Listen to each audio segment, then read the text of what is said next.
हिंदुस्तान इनके बाप का है क्या? और मंदिर नहीं, मंदिर दिन भारत को अपने गुलामी के पैरों तले अंग्रेज कुचला हुआ था, तब आपकी यह सर डर नहीं लगता आपको? हम कोई पाकिस्तान भेजता है, कोई मुल्ला कहता है, कोई कुछ कहता है, न जाने ही किस खलिहान के हिंदू हैं।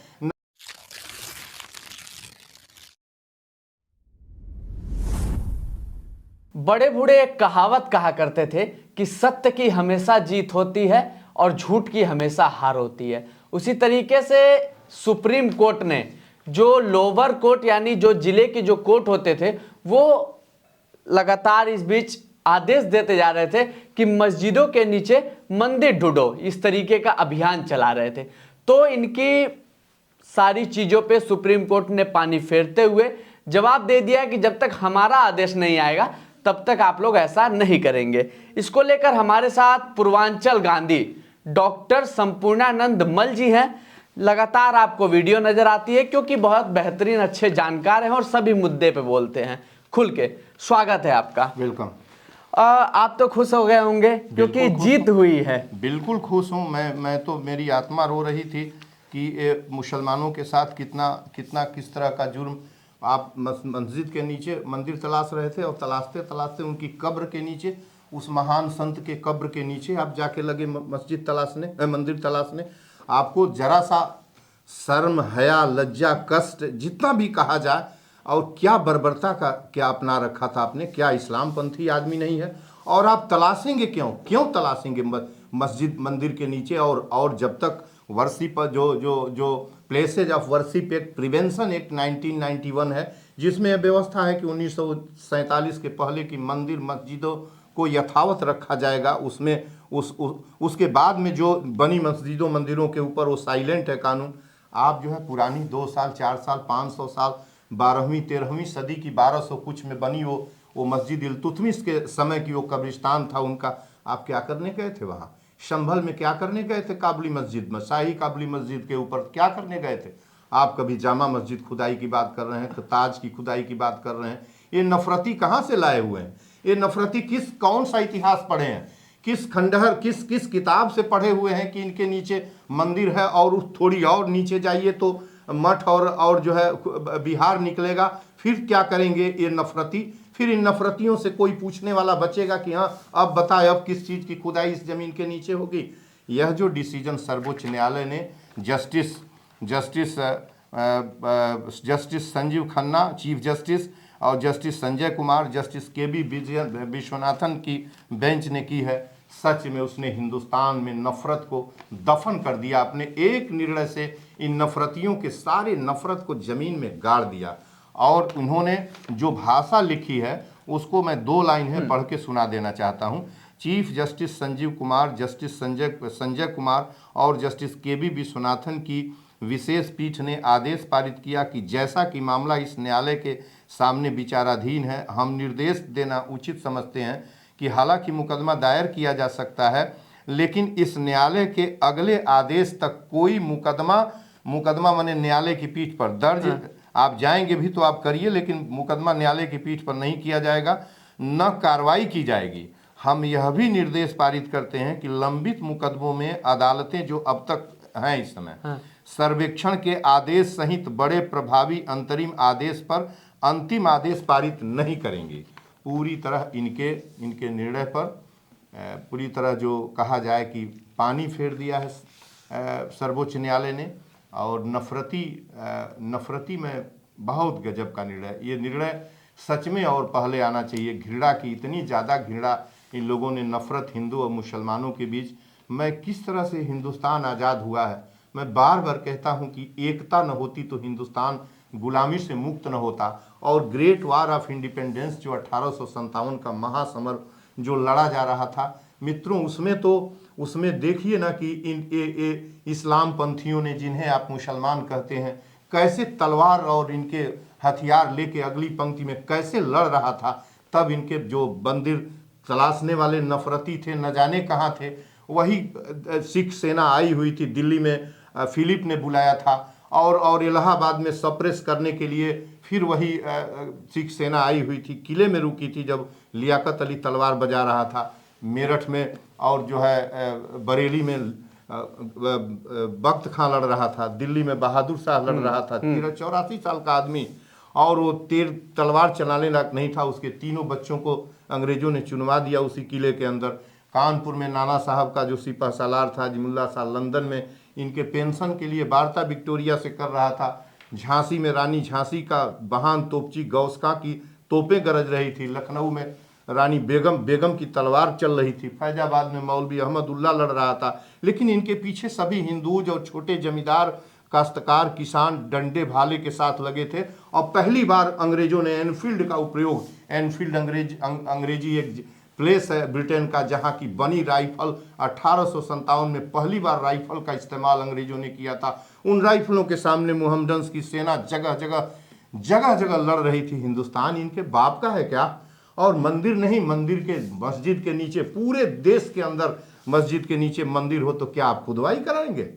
क्या खुदाई कराएंगे? तब आप कहाँ थे जिस दिन भारत को अपने गुलामी के पैरों तले अंग्रेज कुचला हुआ था? तब आपकी ये तब उस दिन नहीं तलाश सकते थे? उस दिन भी वो मस्जिदें थी, तब आप तलाश लेते कि हम पहले मस्जिद तलाशेंगे। हिंदुस्तान को आए हैं आप, हिंदुस्तान के साथ क्या करना चाहते हैं? और नफरतियों दफन हो जाओगे जमीन के अंदर। वक्त आ रहा है, हिंदुस्तान कभी भी नफरत को मंजूर नहीं कर सकता। एक समय था जब आपने सत्ता के लिए नफरत बो के सत्ता हासिल की, आपका दफन आपके करीब खींचता चला आ रहा है। सर मुझे एक सवाल नहीं करना चाहिए लेकिन मैं कर रहा हूँ, वो आपसे जुड़ी हुई है, थोड़ा सा विषय से हटके। आप इतना सर गरजते हैं, बरसते हैं, सर डर नहीं लगता आपको? हमको डर क्यों नहीं लगता? हमारे ऊपर कुशीनगर में जब मैं सत्याग्रह पीस सत्याग्रह कर रहा था 14 नवंबर को, बाल दिवस के ऊपर, जब गाजा में 560 बच्चे एक दिन इजराइल ने बम्बार्डमेंट करके, तब मैं कर रहा था। यही नफरती आरएसएस के और हिंदू बाहिनी के लोग हमारे ऊपर, शाम को मिनिस्टर आया हुआ था पथिक निवास में, मैं सड़क पर सत्याग्रह, 2 दिन का सत्याग्रह था, हमारे ऊपर हमले हुए। हमारे वीडियो पर लिखे जाते हैं न जाने कितने कितने गंदे फूहड़, कोई पाकिस्तान भेजता है, कोई मुल्ला कहता है, कोई कुछ कहता है, न जाने किस खलिहान के हिंदू हैं, न जाने हिंदू का ह भी नहीं जानते हैं, न जाने जो स्कूलिंग तो छोड़ दीजिए, जो कॉलेजिंग तो छोड़ दीजिए, स्कूलिंग देखा ही नहीं जिन लोगों ने, वो हमें नफरत का कह के गाली देते हैं। हिंदू मुसलमान मोहब्बत की बात करना का मतलब आप गाली सुनना है। मुझे डर किस बात का रहेगा? मैं लिखा तो हूँ, डर के लिए लिखा हूँ कि किसी दिन गन डाउन कर देंगे, बिल्कुल मुझे भय लगता, लेकिन भय से मैं हिंदुस्तान की एकता टूटने दूंगा। जिसके लिए जिस भेद को बोकर अंग्रेजों ने 150 साल तक सत्ता किया, 200 साल तक, 190 साल तक, जिस भेद को लगा के, वही भेद आज आप करना चाहते हैं। अंग्रेज प्लासी के युद्ध के बाद अंग्रेजों ने मुसलमानों के साथ जो पॉलिसी अपनाई, 1857 के बाद जो पॉलिसी अपनाई, मुसलमानों को सप्रेस करना, आज मुसलमानों को जानते थे कि मुसलमान को अंग्रेज का 1857 में अंग्रेजों को समझ में आ गया था कि यदि मुसलमान को हिंदुओं से, अम्बेडकर और कलाम के का यह मुल्क है, उनका मुल्क है, जिन्होंने मोहब्बत और एकता का पैगाम, जिनका दुनिया जानती है। गांधी को दुनिया जानती है, इसलिए नहीं जानती कि गांधी तलवार वाले थे, इसलिए जानती है कि गांधी शांति और अहिंसा के पुजारी थे। लेकिन गांधी ऐसे भी शांति के पुजारी नहीं थे। कहने वाले कहते हैं कि वो गांधी, भगत सिंह, अंबेडकर, कलाम और जितने भी पटेल, जवाहरलाल, सुभाष चंद्र बोस, ऐसे लोग पंक्तियों में खड़े थे। और उत्तर प्रदेश में बिस्मिल अशफाक, रोशन राजेंद्र लाहिड़ी, उधम सिंह, भगत सिंह, जितने भी कहा जाए, यह लोगों ने हिंदुस्तान की आज़ादी दिलाई है। और एक साथ बिस्मिल तो मुसलमान के बिना नहीं जीवित रह सकते थे, गांधी नहीं जीवित रह सकते थे। गांधी कहा करते थे कि एक तरफ हमारे मुसलमान रहता है, एक तरफ दलित रहता है, जो दलित था वो रहता है। भगत सिंह तो मुसलमान का छुआ, अंतिम जब फांसी का फंदा जब आने लगा तो उन्होंने कहा कि नहीं, मैं मुसलमान का छुआ खाऊंगा। और प्रेमचंद, वो महान साहित्य, यदि मदरसे न होते तो प्रेमचंद जैसा भारत का सर्वश्रेष्ठ साहित्यकार पैदा न होता। कहाँ तुम भारत में मुसलमान को दफन करने की कोशिश में हो? तुम्हारा वक्त आ गया है और तुम लोग दफन की इंतजार करो, तुम दफन होने वाले हो। सर ये जो आपने लिया है लेटर, इसके अंदर ये तो नहीं लिखा कि अब मतलब अगली तारीख तक, ये लिखा है कि अगली तारीख तक कुछ नहीं किया जाएगा। हाँ। ऐसा, लेकिन अगली तारीख में ऐसा ना हो कि सुप्रीम कोर्ट ऐसा कुछ आदेश दे, ऐसा तो कुछ नहीं होगा। नहीं, कुछ नहीं होगा। हाँ। और ऐसा आदेश कुछ दिया भी नहीं जाता। जब रोक लगता है तो ऐसे ही आदेश दिए जाते हैं। अब सुप्रीम कोर्ट उसको हियरिंग करेगी और जो वर्शिप ऑफ जो एक्ट है, जो प्लेसेज ऑफ वर्शिप एक्ट है, प्रिवेंटिव एक्ट है, प्रिवेंशन एक्ट है। वो ये नहीं है कि आप सुरक्षित, उसमें लिखा है कि आप सुरक्षित रखेंगे। अब आप खुदवा नहीं सकते। और आप यकीन मानिए कि मस्जिद के नीचे मंदिर बिल्कुल नहीं तलाशी जाएगी। यह पूरी तरीके से यह नफरती है और ऐसा हिंदुस्तान कभी ऐसे नहीं था। और यदि इसके नीचे तलाशेंगे तो सबसे पहले इनको पार्लियामेंट को खुदाई करवानी चाहिए। सबसे पहले वायसराय हाउस, जिसे राष्ट्रपति भवन कहते हैं, उसकी खुदाई करवानी चाहिए। इन सबों को खुदाइए न, अंग्रेजों के बनवाए हुए। और जो जिस एरिया पर ये फैला हुआ था, ये सारी ज़मीन अजमेर और के रियासत की ज़मीन थी, दिल्ली के जो रायसीना हिल्स के ऊपर थी। जरा उसके नीचे कौन सा गांव, कौन से पेड़, कौन से पौधे दबे हुए हैं, जरा तुम तलाश लो। हम तो इतिहास के विद्यार्थी हैं, हमें मालूम है कि उनके नीचे क्या दफन हुआ है। वो नहीं तलाश सकते। उस पर तो आप माननी बैठ के गजगज हो जाते हैं। उन घरों में जाते हैं तो बैठने के बाद लगता है कि आप फरिश्ता हो, भार ऊपर से गिरे हुए हो। और मस्जिदों के नीचे मंदिर तलाश रहे हैं, जिन्होंने आज़ादी दी है, जिन्होंने सिर कट कलम कराया है अंग्रेजों से आज़ाद कराने के लिए हिंदुस्तान को। देखता हूं कैसे आप तलाशते हैं। और आपकी दवा तो ये सुप्रीम कोर्ट, अब ये इसके आने के बाद तो अब इनके ऊपर गजब का लगा है चोट। इनके ऊपर आगे पीछे दोनों से इनके ऊपर चोट लगा है, बेहतरीन चोट लगा है। अब तलाशें नफरती, अब तलाशें मस्जिद के नीचे मंदिर। सर ये नहीं तो अब कुछ और शुरू करेंगे, तो क्योंकि बुलडोजर खत्म हुआ तो फिर मंदिर मस्जिद। देखिए, आपको बता दें, हाँ। पत्रकार महोदय और एडिटर महोदय, अब वो कुछ नहीं करेंगे।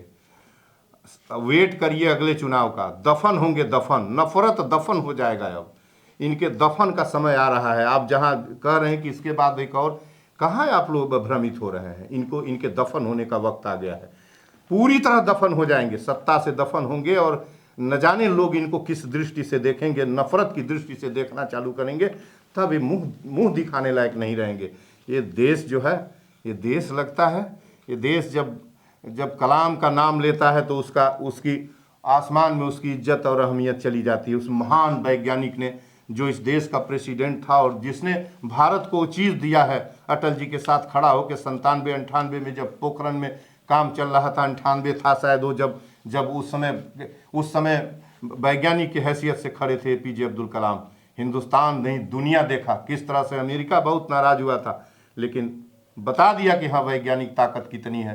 तब आपको नफरत नहीं समझ में आ रही थी कि तब तो वो भी खत्म कर देना चाहिए। उन्हीं का दिया हुआ है, खत्म कर दीजिए। खुदाई को गाड़ दीजिए जमीन के अंदर, ये खत्म करिए। मैं प्रार्थना पूर्वक नफरतियों से कहता हूँ, आप खत्म करिए। वैसे भी आप खत्म होने वाले हैं, मैं आपको स्पष्ट बताता हूँ, और लोग आपको अच्छी तरह आपके उचित स्थान पर पहुंचा देंगे। चलते चलते एक शब्द कहना चाहूंगा जो मेरी भी अंतरात्मा कह रही है कहने के लिए। संपूर्णानंद मल जी जैसे स्वतंत्र पत्रकार जो कि डिस्प्ले पे आके लगातार आवाज उठाते हैं, और तमाम लोग जिन्होंने इस तरीके के मामलों पे, जो कि निचली अदालतों ने मस्जिद के नीचे मंदिर ढूंढने वाली बात जो कह रहे थे और लगातार परमिशन दे दी जा रही थी, इस पे लगातार आवाज उठाया और सुप्रीम कोर्ट के कान में पहुंचा और उन्होंने इस तरीके का आदेश दिया। उसके लिए तमाम लोगों की तरफ से, इस द नेक्स्ट पोस्ट की टीम की तरफ से और अपनी तरफ से मैं सुप्रीम कोर्ट को बहुत बहुत धन्यवाद दूंगा और जय हिंद भी कहूंगा, क्योंकि इस तरीके के आदेश से भारत बसता है और भारत एक तरह से बन के रहता है और भारत में एकता बनी रहती है। एक शब्द और, जब तक भारत आबाद रहेगा आप त्रिदेव हिंदू मुसलमान के दिलों में बसे रहेंगे। मैंने इन तीनों को त्रिदेव कहा है। ये किसी देवता से कम नहीं है, क्योंकि न जाने कितने लोगों के प्राण की रक्षा की है। देखिए कितने लोग मारे गए हैं। न जाने इन्होंने मोहब्बत का पैगाम स्थापित कर दिया अपने एक डिसीजन से। इस डिसीजन और पहले आना चाहिए, ये आर्डर और पहले आना चाहिए। लेकिन मैं तहे दिल से, और मैं जब तक जीवित रहूंगा, इस त्रिदेव को हमेशा याद करता रहूंगा।